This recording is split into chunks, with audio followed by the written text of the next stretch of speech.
Hello, welcome to Global Immigrant Mom. Cut 4 large potatoes into medium cubes.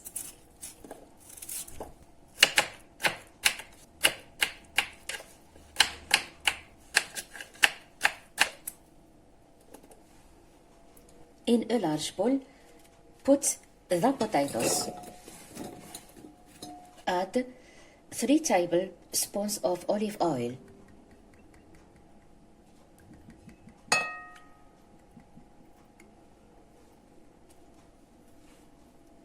And 4 minced garlic cloves.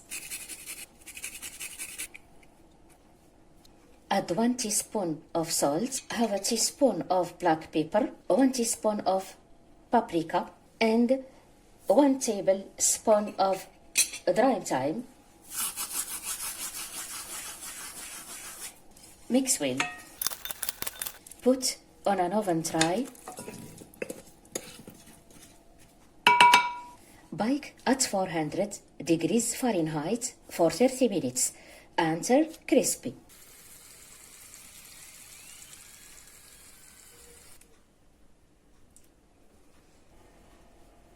I hope you like the recipe. Don't forget to like and subscribe. Bye!